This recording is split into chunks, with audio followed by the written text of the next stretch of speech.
Now here is to some breakthroughs, and welcome breakthroughs at that. After 3 decades of research, the world's first ever malaria vaccine is set to be a game changer in the fight against the disease, especially across the African region.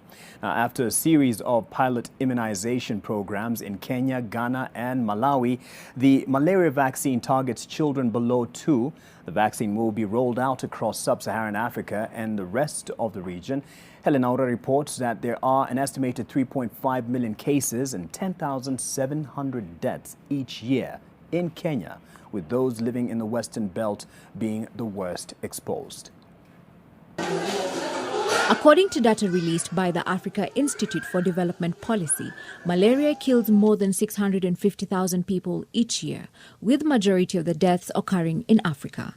In 2019, at least 229 million people were infected by the disease, and 409,000 succumbed to the disease, with the vast majority of the deaths being children under the age of 5 in sub-Saharan Africa. Closer home, Kenya's fight against the disease has come a long way, with malaria being a major public health concern, with the disease burden highest in 8 endemic counties along the Western Belt: Homa Bay, Kisumu, Siaya, Migori, Busia, Bungoma, Vihiga and Kakamega. The burden being higher among children under the age of 5. It will be given in 4 doses, 3 doses 1 month apart, and then the 4th dose will be given at the age of 2 years. Kenya has played a big role in the research and trial of the malaria vaccine through KEMRI, being among 3 countries that have taken part in the malaria's RTS-S vaccine trials, having at least 250,000 children already vaccinated, with a total of 800,000 being fully vaccinated within the 3 countries.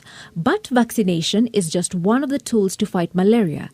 Kenyans have been urged not to negate other preventive measures, such as the use of nets. We were interested in doing the pilot study because we wanted to make sure that if this vaccine works properly, then we have data from our country. And now that the data being quoted is from Kenya, that shows us we are on the right track. Researchers can identify the specific mosquito species in any given locality, defining the mosquitoes that can transmit malaria from those that transmit other viruses. By the time we are stopping to use chloroquine, literally 80% of the parasites that were circulating in Western Kenya had a gene that was resistant to chloroquine. By last year, there was no parasite that were resistant to chloroquine in Western Kenya. So we are monitoring that, and we are just possibly soon rolling a large study across Kenya to see how common is that loss of that gene in the parasite that we have in the country, whether it is going to have an impact on the rapid diagnostic test that we are going to use. But the efficacy of the vaccine remains to be below 50% as compared to what would be considered an ideal vaccine. However, it can still help to prevent a population from getting severe malaria, meaning the next generation malaria vaccines will largely be driven by the discovery in science. One of the preliminary findings that has propelled the discovery of vaccines is genome sequencing, which has allowed scientists to discover novel targets such as new mutations and drug targets that can be used to make the vaccine.